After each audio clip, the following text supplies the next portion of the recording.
Hello everyone and welcome back to Xenoblade Chronicles. In the last episode we came here to the Bionis kind of middle back region, to Magna Forest. We saw a lot of stuff going on. We saw a girl being attacked by some kind of creature, we saw flashes of something to do with face mechon. As is literally always the case with this game, there's a lot going on. In this episode there is going to be no shortage of things going on, don't worry.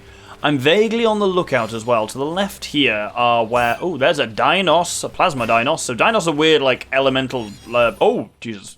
Every time, because it flashes to white, and I tend to record... Oh, we finally collected all 8 kelp mushrooms. These should fill up Kafuko. Yeah, it's because I record in quite a dark room. Those flashes to white really feels like if someone's hit me in the head or something. But yeah, Dinos are like a kind of elemental... Well, dinosaur-y thing. You'll notice it has 2 heads as well. Try not to think too hard about that, I suppose. Ah, there is... Oh, no. Right, we're after an Ansel. There we go. Nice. Easy to digest level 33 rather than that level 96 thing we saw flying past. Let's give it a good kick with Sharla. There we go. The fact that Sharla has a Thunderbolt that's super effective against flying enemies and also can hit people from a distance makes her uniquely good for starting fights with flying monsters. Oh, that's one down. Ooh, and he drops a silver chest. And we'll hopefully see another one before too long. Ooh, some 3rd level crystals now, actually. How are we doing for gem crafting stuff? Those are the first 3rd level crystals we've ever got, so... Not great, turns out. Now, we've got 2 options here. We can either... If I bring up the map, we need to go that way. We can either continue across on this side, which is completely an option. There's no reason why we can't do that. But I'm going to grab this collectible first, then I'm going to mix things up a little bit by crossing over, because basically there's a series of, oh, by the way, yeah, you can see a load of shit in the distance there. That is, there's come to have some actual snowy areas in the distance there as well. It won't be for a while yet, but as I've said many a time, if you can see it, you can go there. Always remember that when it comes to what we'll be doing, but, you know, don't remember that until, you know, episode... 45? 50, I think, is when we're likely to reach that area. And what are we on at the moment? 27? Yeah, this game's big. I'm not kidding. We haven't been to close to even half of the areas yet, as in, like, large areas. And almost every area, other than I'm pretty sure, I think Satoral Marsh is the only remaining area that we haven't got, is the only area we've been to every landmark and every location in. Have I even been to every location in Satoral Marsh? Let's find out. I know there's actually one here we technically haven't visited because I guess I just didn't get it properly. But we've got every landmark there. But like most of the areas we've even spent time in, there's more we can explore in those areas, and that'll be the case until right up at the end of the game. There's a red thing there. I'm not going to get that yet because that's a thing that becomes important later, and I'd rather get it in the quest that it's in. You know me, I'm like this with some of the Mass Effect stuff as well. Oh, there's an Apis, by the way. There's a little bee that goes around ferrying bits of ether from place to place. It's quite cool. They're like bees, but with ether instead of honey. And a cool bit of, you get a chance to see there's that big tree in the distance. There's, again, more of these weird kind of, like, as I say, these spines are the edges on both sides of, like, a cape, essentially, being worn by the Bionis. But you can see these waterfalls up ahead as well, and a broken bridge over there. Think about that a little bit later. What was I going to say? I was going to say something. Oh yeah, like in Mass Effect, I don't like doing quests where it's like, oh, we've got a thing, and then you return and you receive the quest and complete it in like one action. I prefer to receive the quest, which says, hey, go out and get the thing, and then go out and get the thing, rather than to be like, hey, I've already got this thing. Let's use it. That always feels a bit cheatsy to me. Anyway, my map is telling me there is another Ansel that I need over here, and indeed there is. Let's kill this bugger. And there we go. So it's only Magna X left to go. And this is a nice thing they've changed in the Definitive Edition. If an enemy dies like that, their chest... Ooh, slotted version of the Magna Top. I think I might actually want that. Yeah, Kashala's only got the regular version. I guess ether up gem it is, then. Because Shala. But yeah, one of the nice things is, yeah, if that enemy had died in the original version of the game, its chest would have just fallen off. And yes, you can jump off there after the chest, but I just don't particularly want to. Oh, there is a Magna Brog, by the way. What the? Did this dino start a fight with me? Who the fuck do you think you are? Well, we're gonna fucking ruin his day with a chain attack, the little bastard. My rifle is getting shot. I could really do with a shower right now. But we mustn't be careless. Nice job. I like the implication there that showering is careless. Stinky Dunban. Oh, why is everything starting fights with me? Ugh, I guess low level doesn't necessarily stop you from being started on. Whoa, that was... I didn't know they could move that fast. And it's toppled Charlotte with the impact of it. That's alarming. No, I was just looking for the ether crystal deposit, but I think it's on the level above me. So we'd have to hook around, but at that point we'll have hit the quest marker anyway. Like the gloves, I don't think they're any good. There's also these nebulas around, and notice that its name up there has spikes around it. That is going to become important. This episode, actually, we'll learn about what that mechanic means. But up ahead is something we have seen in a cutscene. I also wonder... It's one of the things I quite like with this game, and we'll see this time and time again. Every cutscene, pretty much without exception, takes place somewhere physical in the game world. And it means, like, sometimes you can see cutscenes, like, really early in the game. They're, like, visions or, you know, just weird cuts you see to different places. And then much later in the game, you can be like, oh, shit, it's this place. They're everywhere, basically, with only one kind of infamous exception. But generally, everywhere that has a cutscene in it is physically part of the map that you can go to. The general Xenoblade rule of if you can see it, you can go there applies to cutscenes, which is very cool. I want to see if any of those crystals were 3rd level. If so, I'm going to make myself see. Yes, ether up for Charlotte. Okay, not quite yet, then I take it. At least then I can come back to that deposit and mine some more, because I want some 3rd level ether up gems. Right, let's head over to that quest marker.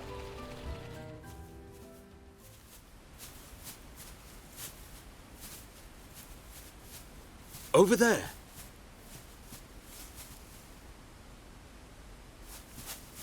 Hey, are you okay? You.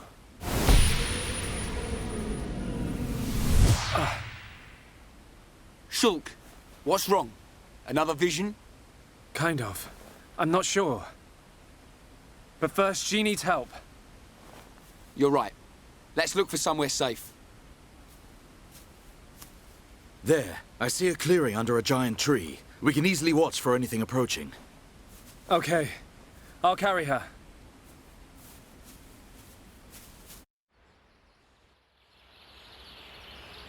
She hasn't sustained any serious injuries, but her condition is far from stable. Do you know what's wrong with her? Her symptoms suggest ether deficiency. It's well known that Homs are strongly affected by ether levels in the environment. But I've never seen symptoms like this before. A sudden drop in ether content in the surrounding atmosphere causes a reaction. Symptoms range from fatigue to nausea. But in this girl's case...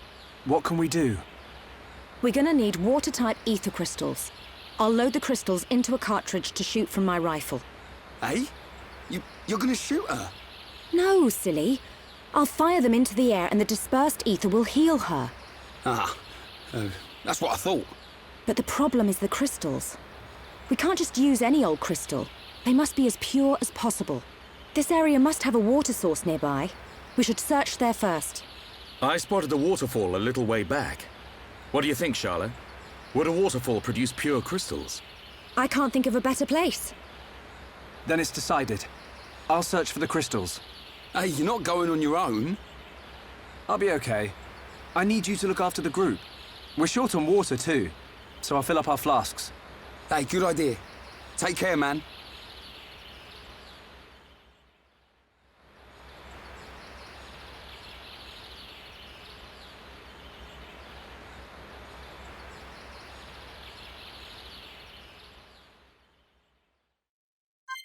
So, 2 weird things here. 3, actually. First off, go collect some water ether crystals. Second off, first off, I can't just imagine that any of the party would just be like, okay, Shulk, on you go, stay safe. Second, it's weird to just not have a party with us. We have literally just Shulk here, and that's it. Third, Dunmum's like, I saw a waterfall a while back ago. But it's not this waterfall. No, he was referring to Great Magna Falls. He was like, yes, I saw a waterfall there. It was like, you spotted it. Did you, Dunban, spot that kind of 200-foot arched waterfall? How did you manage to spot that, Dunban, while we were crossing that bridge where it takes up literally half of your field of view?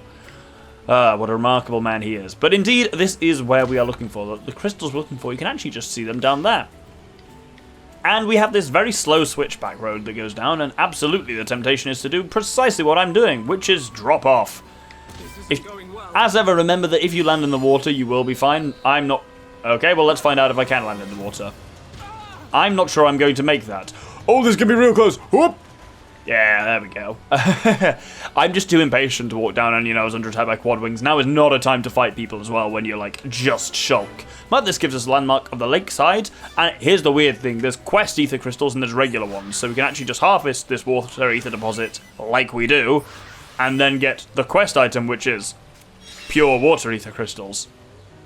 All feels a little contrived, doesn't it? But you'll see now why we contrived this. Huh?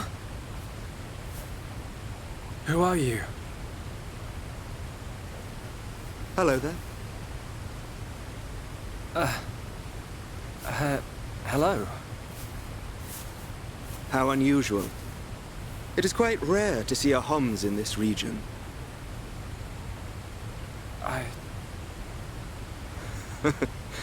I suppose you're wondering why I am here in that case. Then permit me to introduce myself. My name is Alvis.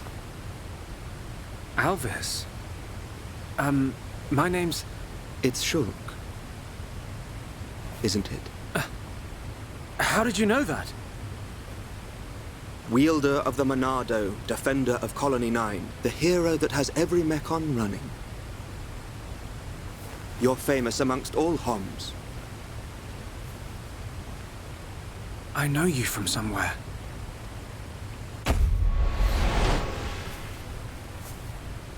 They're here. Huh? The Monado emits a particular ether wavelength in its ground state. It must have drawn them. Huh? Oh! What are they? Alvis! Get out of the way! I'll deal with this myself.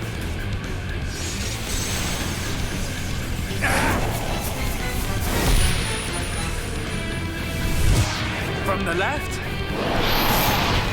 Then I'll go. Huh?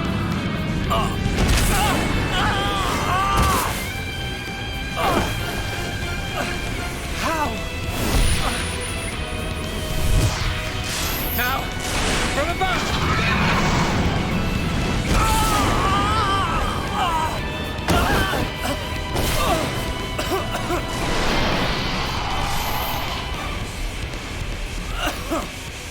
It can't be!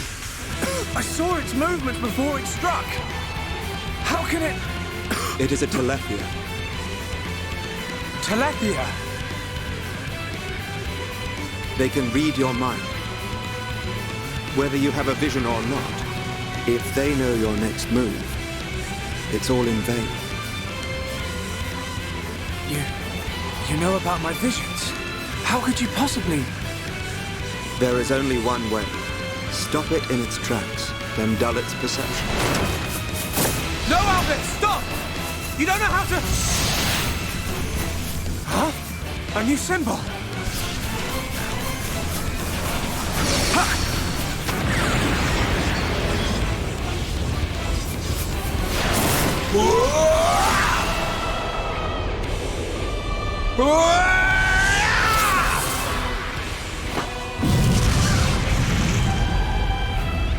That was... amazing. I suggest you stop staring.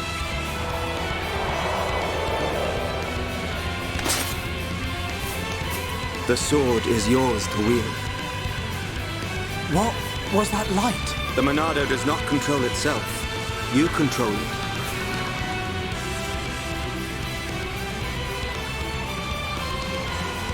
I control it. By the light of the Monado. I will stop them.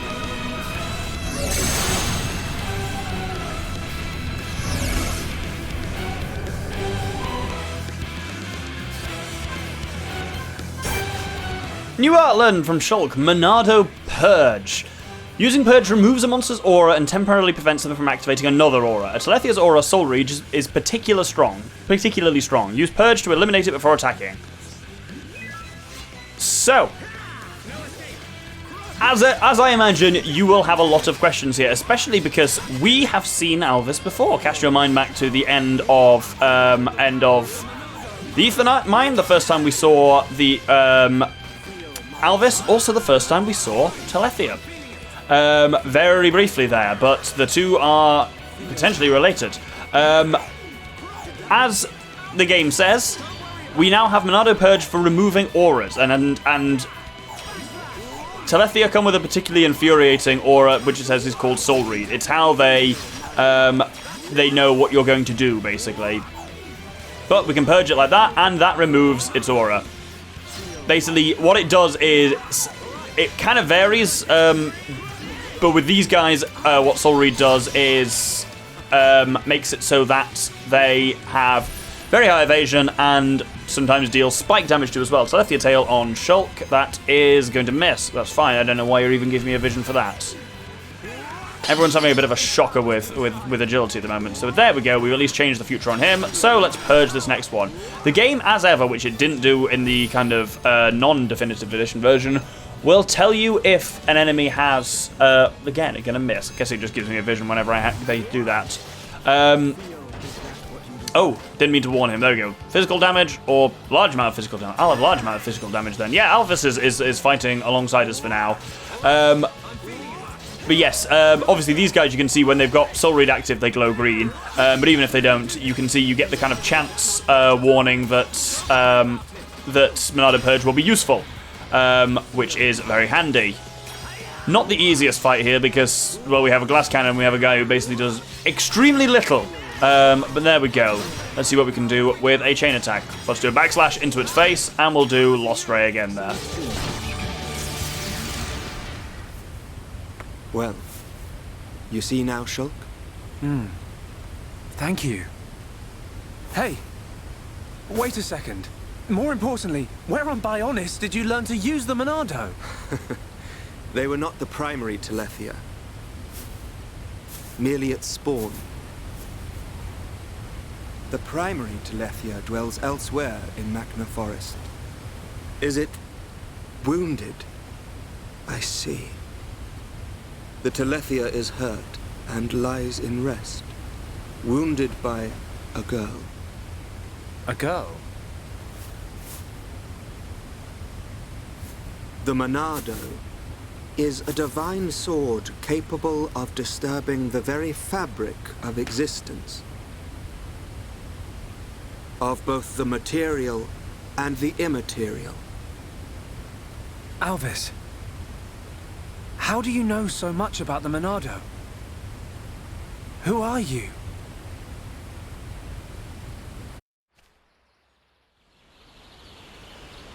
Shulk! Shulk! Huh? That's Ryan. I'm over here!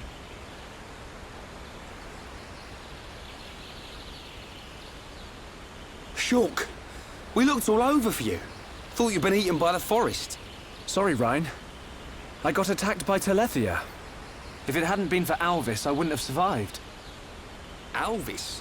Who's that? I'll introduce you. He's the one that... Alvis?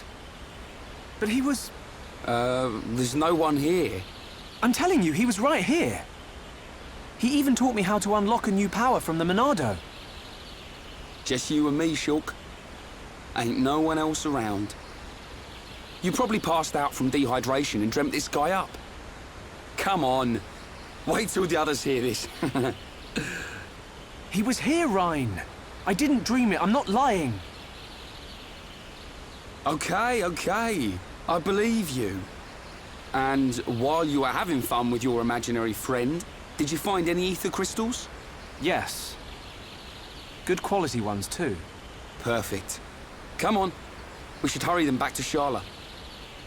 Hang around here long enough and we'll get whacked by an imaginary beast. I'm not lying. Alvis. Who are you?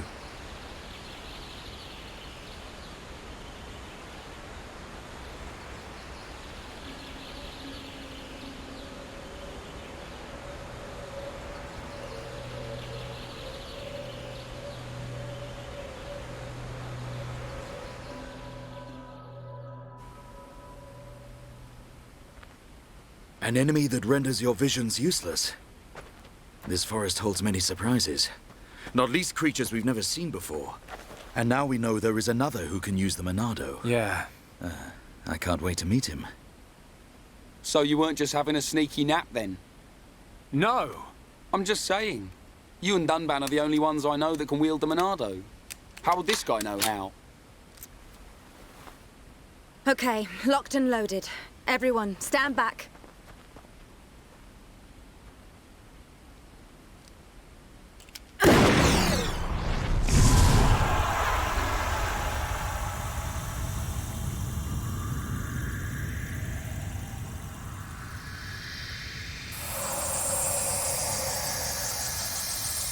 Wow. Unbelievable. Yeah, she's coming round. All thanks to our medic. Are you okay? Where am I? Everything's fine. You're gonna be... Get your hands off me! Ah! Hey, watch it! Forgive me. I did not mean to... Sorry if we surprised you. Are you the ones who helped me? Well, something like that.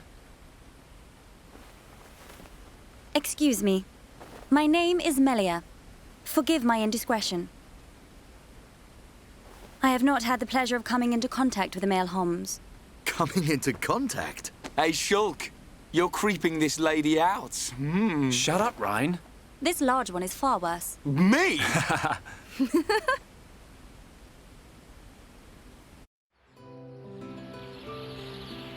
Melia, is it?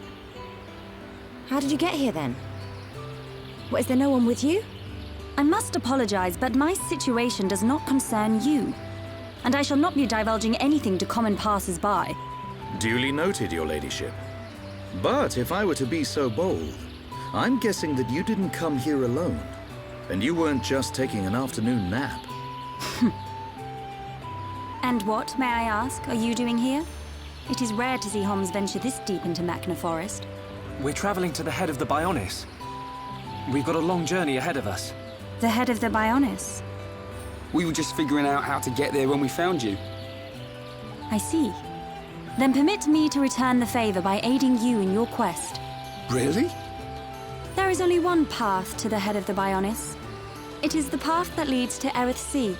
So, this Erith Sea is at the head of the Bionis. If you would be kind enough to escort me out of the forest, I will show you the way. You do that? Thank you, Melia. I'm Shulk. Pleased to meet you. Shulk? Ah, yes. Likewise. She's a bit high and mighty. But she's a Homs too, right? Why is she here alone? Ain't got a clue. Ask her yourself. I'm not good with her posh accent.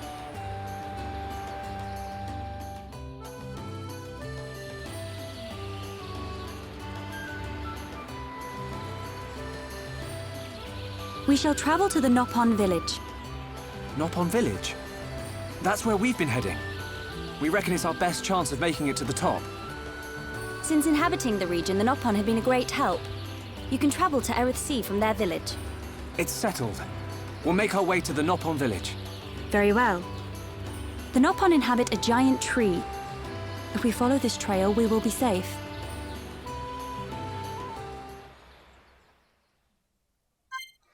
So, introducing a new member of the party that is Melia, who behaves incredibly different to anyone we've seen so far, and we won't really see her fully, at least in combat, until next episode.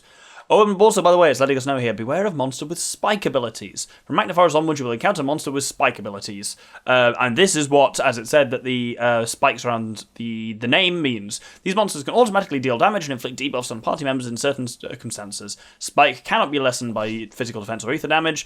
There are counter spikes, which is damage or debuffs when attacked. Down spikes, which is spike damage for whenever they're toppled. And close spike, which is just if you're physically near them. There are spike defense there are spike defense gems, but also Monado Purge, as well as removing auras, can also neutralize spike for a period of time. The name at the top, not an arch landmark. The name at the top, if it's got spikes around it, will inform you quite handily if a monster has spike. That was something missing from the original version of this game, and it's very much appreciated. Melia. So, Melia is an ether user, like Charlotte, so she's ether rather than physical. But the way she works is extremely unusual. I really like her, but she takes some kind of getting used to. First off, obviously, Shulk has Monado Purge now. We'll give it a level or two just to bring down that recharge and increase its kind of effective time a little bit. The way Melia works, and we'll see this more next episode, is by summoning elementals and then discharging them. She has access initially to 3 elementals. Bolt, which is electric type. Flare, which is fire type, and Aqua, which is water type. When she summons each one, it does something to her or her allies.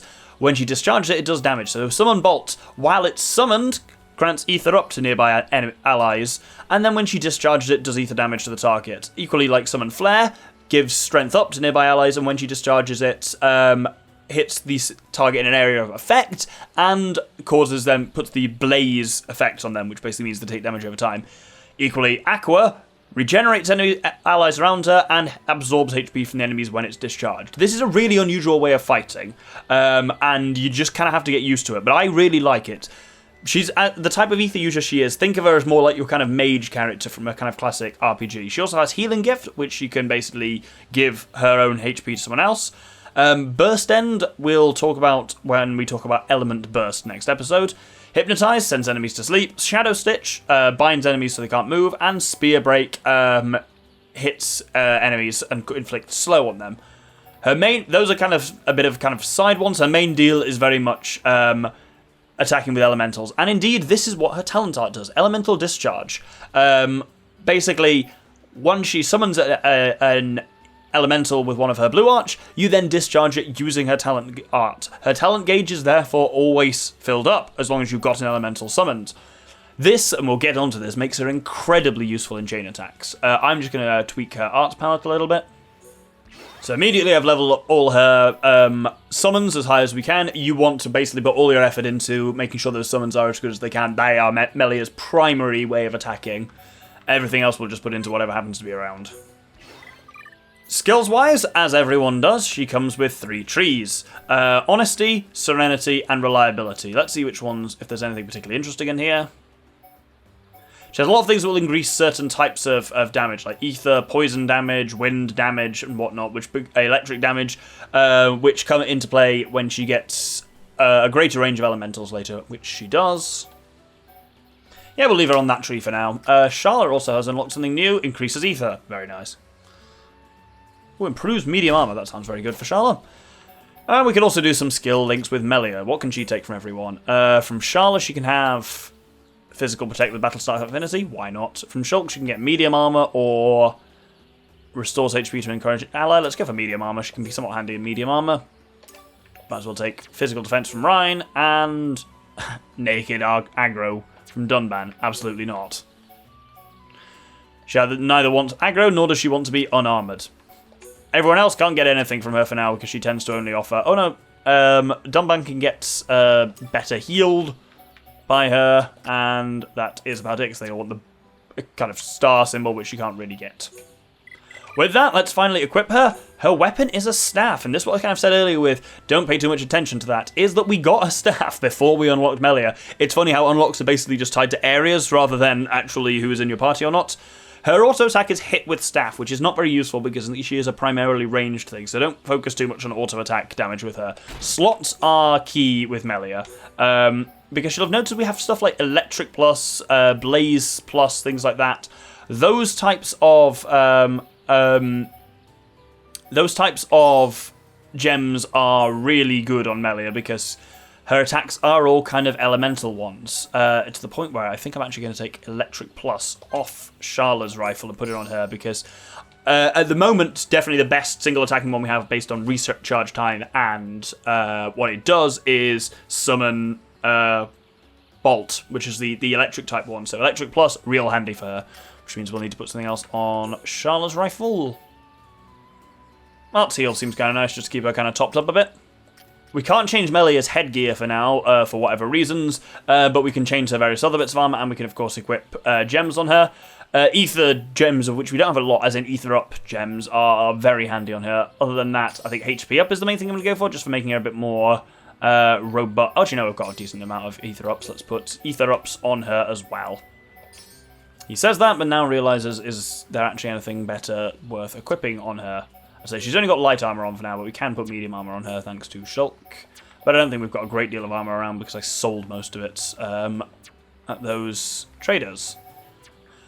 With that, let's just have a look at her appearance.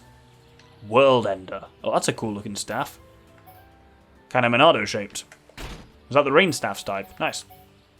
So fortunately, even the beach type doesn't look too naked on Melia, which is good. And her kind of standard one is the colony type, which we can get in different colours, which looks kind of cool. Middle type, again, like, hers at least compared to Sharla's tend to be relatively modest, which is, well, I mean, that only goes so far, I suppose. Though that's still better than anything Sharla has. Heavy armour also looks baffling on her, and that really does look like a pair of hands on her bra, which is, again, a look. Let's just go for a slight palette swap of her standard look for now.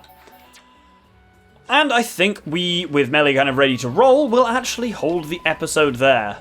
This time we've encountered a lot of mysteries. We have encountered Melia, we've encountered Alvis, we've encountered Telethia, we've encountered the contaminated area. A lot is going on, and we'll start to get some answers next episode when we'll head towards the Nopon village. Hope you'll join me then. Thank you very much, and good day.